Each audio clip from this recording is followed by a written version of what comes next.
Hello friends, Ramya வீட்டு சமையலுக்கு உங்களை வரவேற்கிறேன். இன்றைக்கு ரொம்ப யூஸ்ஃபுல்லான ஒரு வீடியோ தான் பார்க்க போகிறோம். டின் ஃபிஷ் எப்படி ரெடி பண்ணலாம் அப்படின்னு தான் பார்க்க போகிறோம்.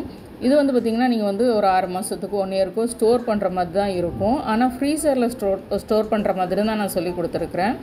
இதுக்கு நான் இன்றைக்கு ஒரு 1/2 கிலோ பொடி மீன்கள், கவலை மீன் இருக்குது, இதில் மத்தி மீன் கிடக்குது, அதே போல் பொடி அயலை மீன் கிடக்குது. இந்த மாதிரி சின்ன மீன்கள்லாம் சேர்த்து ஒரு 1/2 கிலோ மீன் எடுத்துருக்குறேன். நல்லா க்ளீன் பண்ணி எடுத்துக்கோங்க. எந்த மீன்னாலும் இதே அளவு தான் மற்ற பொருட்கள்லாம். இது கூடவே ஒரு 25 ml எண்ணெய் சேர்த்துக்கோங்க. எந்த எண்ணெய் வேணாலும் சேர்த்துக்கலாம். நல்லெண்ணெயோ அல்லது சன்ஃப்ளவர் ஆயிலோ சேர்த்துக்கிட்டிங்கன்னா ரொம்ப நல்லது. நல்லெண்ணெய் ரொம்ப பெஸ்ட்டு. ஒரு 25 ml எண்ணெய் சேர்த்துருக்குறேன். 2 டீஸ்பூன் அளவுக்கு வினிகர் சேர்த்துருக்குறேன். நான் சிந்தட்டிக் வினிகர் தான் நான் எப்போவுமே சமையலுக்கு பயன்படுத்துவேன். சிந்தட்டிக் வினிகர் எனி பிராண்டு வாங்கிக்கலாம். 2 டீஸ்பூன் சேர்த்துக்கோங்க. மீனுக்கு தேவையான உப்பு சேர்த்துக்கோங்க. மிளகுத்தூள் 1 டீஸ்பூன் ஃபுல்லாக சேர்த்துருக்குறேன். மிளகாய்த்தூள் ஒரு 1/2 டீஸ்பூன் அளவுக்கு சேர்த்துக்கோங்க. ஒரு 300 ml தண்ணி சேர்த்து நல்லா வேக விடுங்க. ஒரு 20 நிமிஷமாவது ஆகும் மீடியம் ஃப்ளேமில். அந்த தண்ணி நல்லா சேர்ந்து வர்ற வரைக்கும் நம்ம வேக விட்டுடலாம்.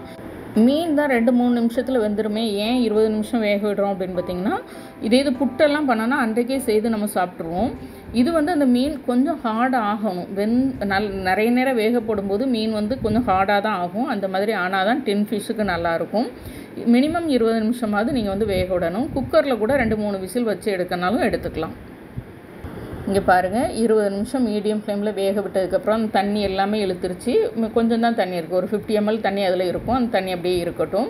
நீங்கள் ஸ்டோர் பண்ணுறா இருந்தால் இப்படியே நீங்கள் டின்னில் போட்டு நீங்கள் ஃப்ரீசரில் ஸ்டோர் பண்ணிக்கோங்க. ஃப்ரிட்ஜில் ஸ்டோர் பண்ண வேண்டாம்.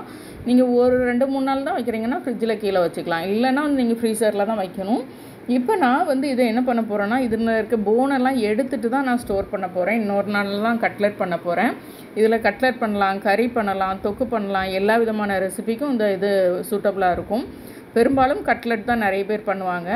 நம்ம இதில் இன்னொரு நாள் கட்லெட் பண்ணலான்னு சொல்லிட்டு நான் இதில் இருக்கான போனெல்லாம் இப்போவே நான் எடுத்துட்டு நான் ஃப்ரீசரில் ஸ்டோர் பண்ண போகிறேன். கண்டிப்பாக ட்ரை பண்ணுங்கள். இங்கே பாருங்கள், நான் போன் எல்லாமே எடுத்து வச்சுட்டேன். இதை இதில் இருக்க இந்த ஸ்டாக் இருக்குல்ல, அதில் ஒரு 50 ml ஸ்டாக் இருந்ததில்ல, அதிலே போட்டு மிக்ஸ் பண்ணி எடுத்துக்க போகிறேன். இந்த மாதிரி மிக்ஸ் பண்ணி எடுத்ததை நான் ஸ்டோர் பண்ண போகிறேன். இதை நான் 2 போர்ஷனாக எடுத்து தான் ஸ்டோர் பண்ண போகிறேன். ஏன்னா ஒரு பாதியில் நான் கட்லெட் பண்ணலான்னு இருக்கேன். இன்னொரு பாதியில் இன்னும் ரெசிபி யோசிக்கலை. ஏதாவது யோசித்து பண்ணணும்னு வச்சுருக்கிறேன். ரெண்டுமே கண்டிப்பாக உங்களோட ஷேர் பண்ணுவேன். உங்களுக்கு எந்த அளவுக்கு தேவையோ அந்த மாதிரி எடுத்து ஸ்டோர் பண்ணிக்கோங்க. அந்த ஸ்டாக்கை வேஸ்ட் பண்ணாதீங்க. அந்த ஸ்டாக்கில் ஒன்றில் நீங்கள் அப்படியே போட்டு எடுத்து வச்சுக்கலாம். இல்லை இந்த மாதிரி ஏன்னா திக்காக ஆனதுக்கப்புறம் நம்ம கலந்துட்டு எடுத்து வைக்கும்போது நமக்கு அதனுடைய ஸ்டாக்கும் வீணாகாது.